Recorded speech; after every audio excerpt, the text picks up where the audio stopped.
Mesdames, Messieurs, bonsoir, bienvenue et voici les titres.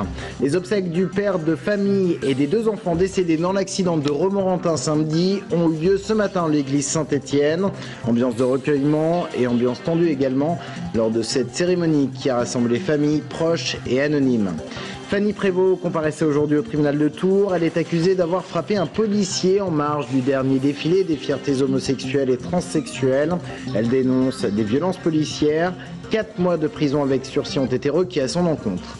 Et puis des comptines revisitées en version contemporaine et jazzy surtout par des enfants. Cela se passe au Petit Faucheux à Tours. C'est la 6e édition cette année d'un spectacle qui mêle théâtre et chant. On ouvre ce journal avec les suites du drame de Romorantin. Hier, on apprenait du parquet que le conducteur décédé était lui aussi en état d'ivresse au moment de l'accident. C'est dans ce contexte qu'avaient lieu aujourd'hui les obsèques de 3 des 4 personnes décédées dans cet accident, une famille recomposée. La cérémonie avait lieu ce matin en l'église Saint-Étienne de Romorantin. Sur place, Brian Bock. Alors que nous accueillons leur corps à l'église, nous te demandons de bien vouloir les accueillir dans la clarté et la paix. Après la colère, place au recueillement. Une foule importante d'amis, de romantinés et de connaissances se sont rendus ce matin à l'église Saint-Étienne pour rendre un dernier hommage au père et à ses 2 enfants. Les jeunes ont entouré toute la famille, ont dit des mots très simples qui venaient du fond du cœur et cela est très poignant en fait. Un élan de solidarité s'est formé afin de soutenir la mère et la sœur des enfants victimes. Une collecte a été organisée à l'initiative du personnel municipal. Le maire Jeannie Lorjou s'est dit prêt à soutenir la famille. La maman travaille à la mairie, donc je m'efforce de l'entourer et d'assurer pour elle la pérennité de ses revenus. Et par ailleurs, la jeune fille qui reste et qui est en BTS, nous allons par divers moyens la soutenir financièrement en sorte qu'elle puisse achever ses études et assumer son destin. Une marche blanche sera organisée vendredi après-midi à Romorantin afin de soutenir les proches. C'est aujourd'hui que comparaissait au tribunal de Tours Fanny Prévost, cette femme accusée d'avoir frappé un policier en civil en marge de la dernière Gay Pride à Tours. Ce matin, une dizaine de personnes s'est rassemblée devant le tribunal pour la soutenir. Son avocat a demandé la relaxe, mais le parquet a requis 4 mois de prison avec sursis à son encontre. On écoute la réaction de la concernée. Elle est au micro de Lou Cricorian. Ça ne m'étonne pas. Ça ne m'étonne pas. De plus en plus, il y a des condamnations de personnes qui sont victimes de violences policières qui se retrouvent accusées de choses qu'elles n'ont soit pas faites ou qui étaient un détail dans la chose et qui font que finalement c'est la victime qui se retrouve considérée comme agresseur par les institutions. Monsieur Darchi ne m'a pas regardé une seule fois pendant le procès. Il est dans ce rôle d'accusateur qui n'assume peut-être pas en fait ce qu'il accuse, mais voilà. Et le délibéré est attendu le matin du 15 mars. En bref, un jeune homme de 24 ans grièvement blessé dans un feu d'appartement à Langeais. Cela s'est passé ce midi. L'incendie a pris dans la salle de bain. Le jeune homme gravement blessé donc a été transporté au CHU Trousseau. Et puis une importante fuite de gaz à Tours a entraîné l'évacuation au milieu d'après-midi d'une 50aine de personnes dans le quartier du Sanitas. Fuite de gaz en raison des travaux du tram. Une canalisation de 4 bars a été perforée par une pelleteuse. Le périmètre de sécurité a été levé vers 17h. Et en début de soirée, on comptait une trentaine de foyers privés de gaz. GRDF annonce un retour à la normale pour le milieu de soirée. 8 mars, journée de la femme. À cette occasion, une quinzaine d'associations étaient réunies au centre de vie du Sanitas, journée placée sous le thème Égalité homme-femme. Des films et des débats étaient proposés autour de ce thème, histoire de rappeler que la femme, notamment dans le monde du travail, n'est pas l'égale de l'homme, que ce soit pour le salaire, mais aussi du côté des contrats de travail. Elles sont en effet plus sujettes à la précarité, comme nous l'explique une membre d'un collectif au micro de Manuela Binet. Les femmes ont encore 27% d'écart de salaire aujourd'hui de rémunération. Ça, c'est le premier fait. D'autre part, je pense que sont aggravées l'exercice du temps partiel imposé, qui est vraiment une véritable catastrophe en termes, je dirais, de conditions de vie et de conditions de travail. Ça, c'est les deux points, je dirais, principaux qui méritent qu'on s'y attarde et qui méritent des changements immédiats. Les associations qui souhaiteraient que la parité homme-femme devienne un véritable thème de campagne pour les présidentielles. Elles ont donc interpellé Marisol Touraine qui s'est rendue au centre de vie du Sanitas aujourd'hui.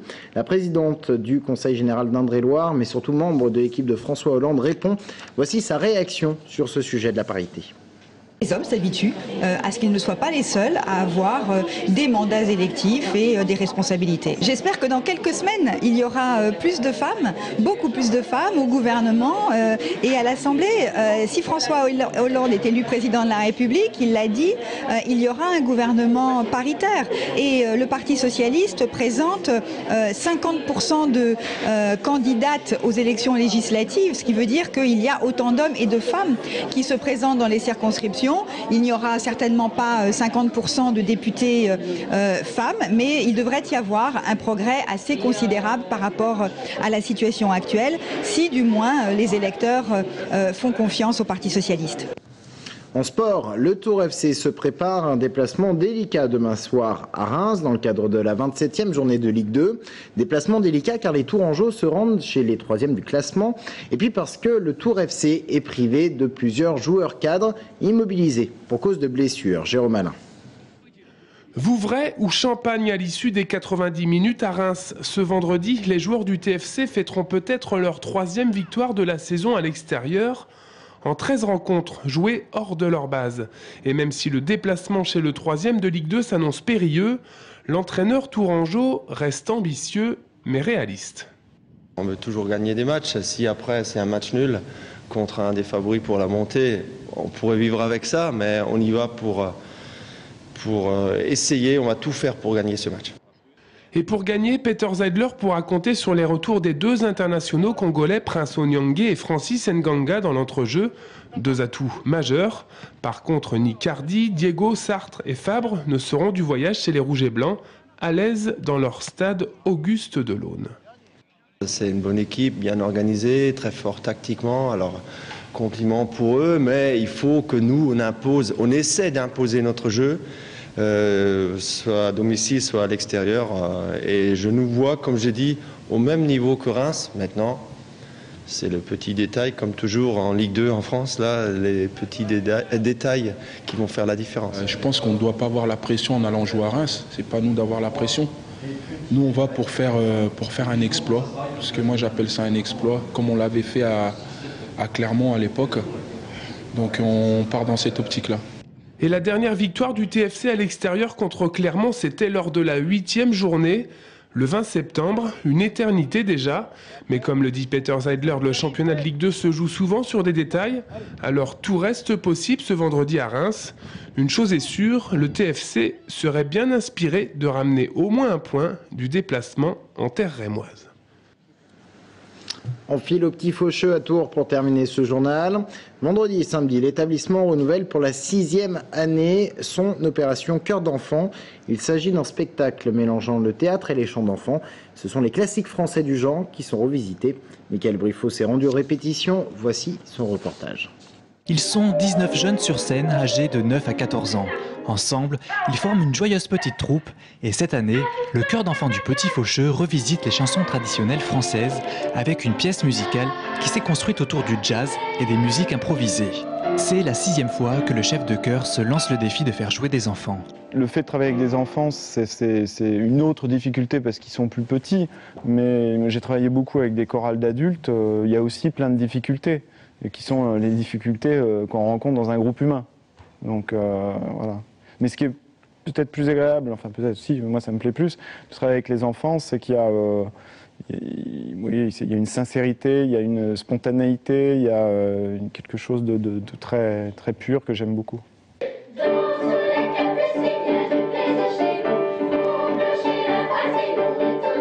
Et les enfants restent motivés et apprécient le mélange des genres entre théâtre et chant.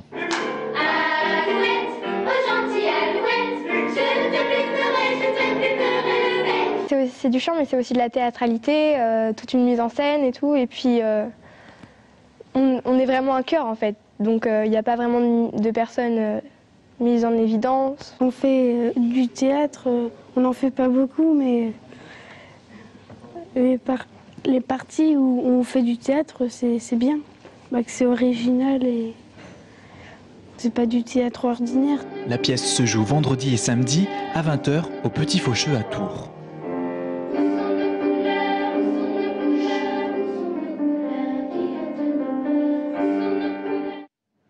Fin de cette édition, merci de l'avoir suivi. Dans un instant, avec l'invité de la rédaction, on parle du sommeil et de son importance sur la santé. Restez avec nous.